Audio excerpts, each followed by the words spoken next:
When Josie Francoli met John Xydias, it was love at first sight. It's very sexy.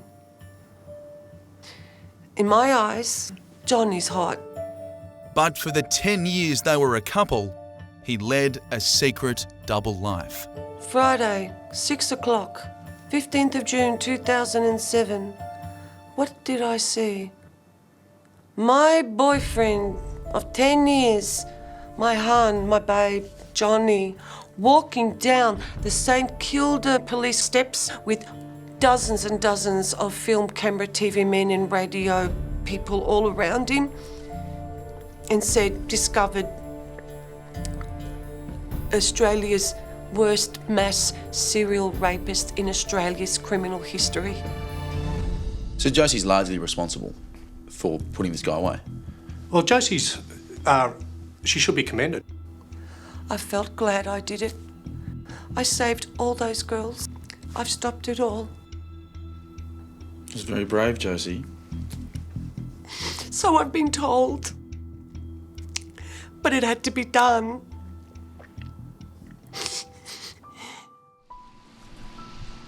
Just an hour from Melbourne is the picturesque Mornington Peninsula, where John Xydias still co-owns a holiday house in Dramana with his parents. In 1998, it was the backdrop for his blossoming romance with Josie, a beautician.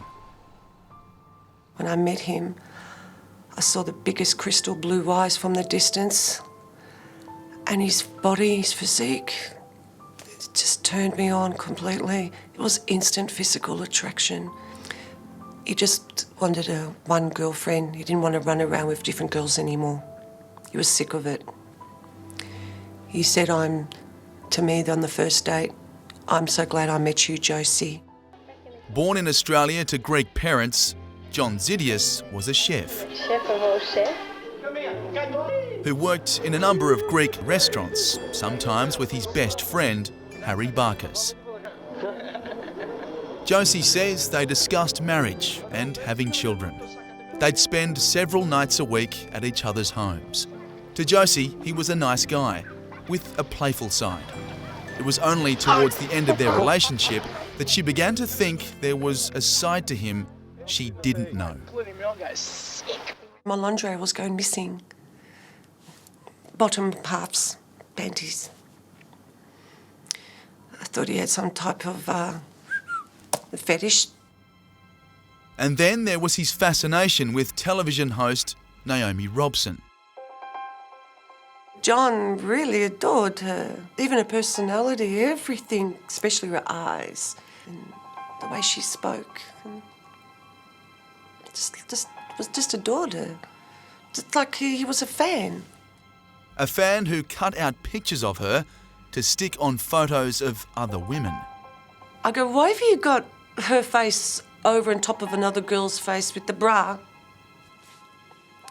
He said, "Because there's never been in the magazines any photographs of Naomi Robson in lingerie." And I go, "Okay, and what can I do? I didn't want to hurt his feelings." Things were getting stranger by the day. Then, in March 2007, John tripped up. His obsession with the former Channel 7 presenter would expose his depraved double life. I told him Dancing with the Stars was going to start up for the season. And I said, "Naomi Robson's going to be one of the celebrities for this season." Oh my God, that was like heaven for him. "Josie, tell me when it's going to start. And can you tape it for me on your DVD player, because my one's unreliable." Josie recorded Dancing with the Stars, and John gave her a replacement disc, which he thought was blank. It wasn't. It was girls in a room facing a mirror. I realised it was some type of change room. These girls were putting makeup on, some were undressing practically nearly naked. I felt sick and shocked. I was racking my brains for hours, so worried, cigarette after cigarette. I was so scared. And I was very worried about these girls. So I rang up the police in the end. And she came forward to local police and handed in to police with a thought that he may have installed a hidden camera somewhere. Detective Rod Naylan is on Victoria's Sex Crime Squad. Acting on Josie's information, local police went to Kinesi restaurant where Xydias was a chef. There they found a spy hole looking into the women's change room. They did identify a particular location. As they investigated further and built their case, police asked Josie if she could play along and dupe the man she loved, to pretend that nothing was wrong. It was so hard. I was full of nerves. While Josie played the role of the loyal girlfriend, Why are you fugitive, hon? police raided both his beach house and the home he shared with his parents. A week passed, then 2 policemen appeared at the door. They looked shocked. Their heads was down. They said, listen, Josie, we need to let you know that when we did a search warrant on John's house regarding that spy camera disc, we took everything with us, whatever we grabbed. We brought it back to the police station, these DVDs and video cassettes. We put it into the player, we have a look and we see the same thing over and over again, but with different women. They're completely unconscious. They're not moving, these girls. Their eyes are shut while he's having sex with them. He was drink spiking them and videotaping them once they became unconscious. Now that's rape. There was one girl who didn't wake up for 3 days. He kept her there. Police seized over 200 videos and discs. Here's the house. That one just there, is it? Yes. This one here? Yes. This one here with the fence. A task force was immediately set up to try and find the women. I'm angry, I'm in shock. That window on the front left, the first one there is the 3rd bedroom, spare bedroom window. And that far window on the left there is his parents' bedroom window. Each one by one, all walked up to the path of horror, not knowing what would happen to them after that. It would take months until police could identify some, but not all, of the victims. They'd be rung, asked to the police station, where the news would be broken and their video shown. Only if you knew what that bed's been through, but haven't got that long, mate. It was heartbreaking. They basically all had no idea. They all had no idea as to the extent of the offending that occurred against them. Describe that feeling, walking out of the police station, having just seen yourself videoed like that. Disgusted, ashamed, and I felt invaded. Like many of Xydias' victims, Angela knew him as a friend. She was a singer at the cabaret restaurant where he was a chef. This is video of the night when she went with a group of workmates to his beach house to rehearse for an upcoming show. Angela, seen here, had just 1 drink, which was handed to her by Xydias. Well, I had a can of, I think it was vodka, lime and lemonade. Then after that, I don't remember falling asleep. That was all blank from there on. 8 years later, police played Angela the rest of his video from that night, after she'd passed out from the spiked drink. He's got the camera and walked up to me while I'm asleep on the bed, and he's gone and pulled my tracksuit pants down and held them down and zoomed in with the camera like a complete perverted freak. What was it that was said to you for you to be under that impression?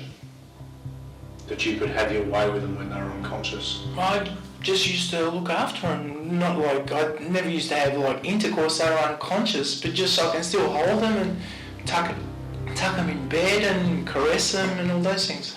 I was the only one out of all the girls that wasn't raped. Maybe because I stirred in my sleep when he tried to videotape me. Well, we'll just pause for a moment. What just happened there? The light went off. What happened before the light went off? I don't know. What John is struggling to explain is why, if the sex was consensual, does he turn the light off and hide every time his victim stirs? What's she doing there? Just rubbing her face. Yeah. She pulls the doona over herself? And what did you do? Switch the lights off. Well, else to say that you've turned the light switch out so she wouldn't realise what you were doing to her. No, she knows what I was doing to her. Your best friend was a big victim of John. Tell me about that.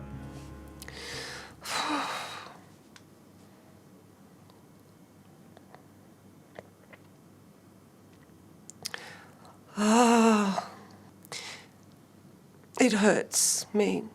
She was drink spiked and raped and videotaped. If she's watching me right now, or the family, I'm so sorry.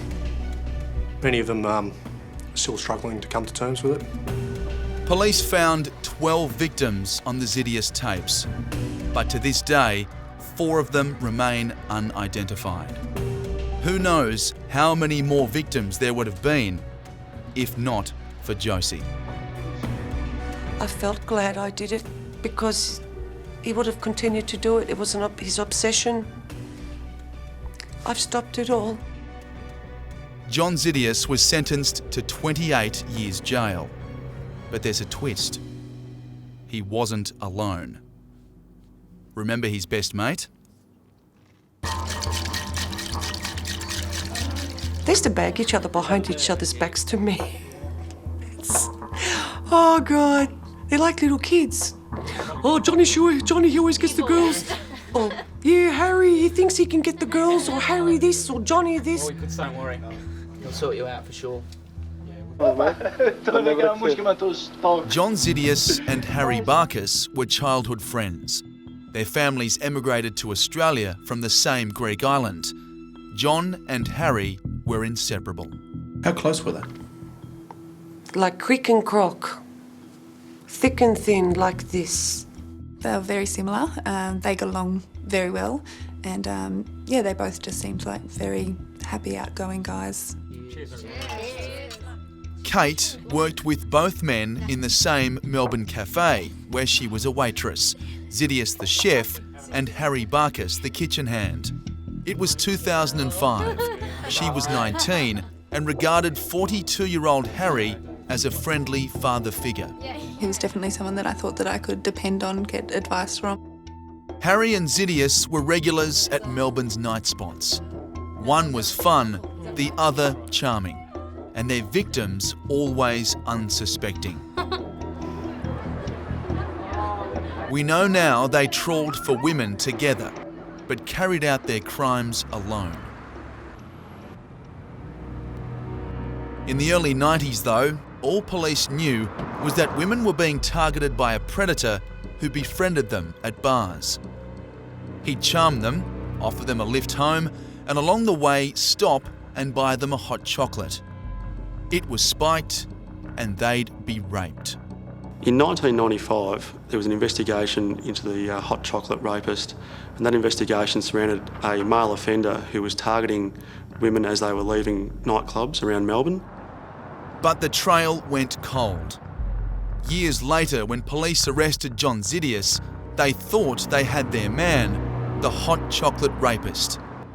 They were wrong, but his arrest would trigger an amazing chain of events. As soon as I saw that news report about John, it made sense to me what had happened that night for the first time. Knowing now that Xydias was a rapist who drugged his victims, Kate realised the awful truth about Harry.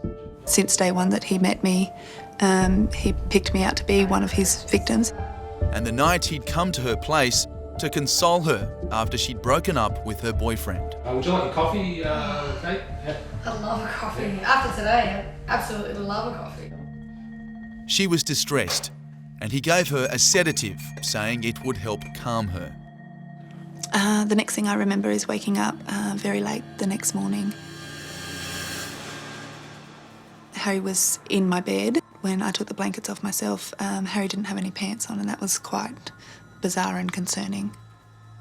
She feared something awful had happened, but just couldn't remember. I was so confused I couldn't piece together what happened. 2 years passed, then Kate saw this. For the first time, I finally realised I had been raped. So I called Crime Stoppers. I said that I'd seen the report about John on the news and that I had a complaint to make about one of his closest friends. And then police got their biggest break. The hot chocolate rapist is still out there. So they're still looking for this man out there after 20 years. They put this made-up computer sketch from Crime Stoppers on the news, and it's picture perfect. When a few days later, they issued this photo fit to the media. So I was going, oh my God, that's Harry. And I rang immediately and I said, I know who the person on the Crime Stoppers is. And he said, Josie, how positive are you that you think it's Harry Barkas? I said 110% positive. Probably didn't quite work. Oh my God, it was clear as daylight to me now. Because of the crimes of John, it all fitted together in flow. I informed you that you were under arrest for sexual assault. Harry Barkas was arrested and charged with attacks on 23 women. I killed 2 birds in one shot. He and Xydias were not just friends, they were competitors in their own evil game. His arrest also solved one other mystery. Barkas's part-time job in a doctor's surgery gave him access to the drug Rohypnol, which both men used to knock out their victims. A plea bargain saw him admit to raping 3 women, including Kate. Harry Barkas got 13 years jail. I couldn't even call him human. What he did to me, to other girls, he's ruined us. If you knew John, or if you knew Harry, and if there was ever a time that you were alone or something like this may have happened, think more deeply into it, because I definitely think there's a lot more people out there.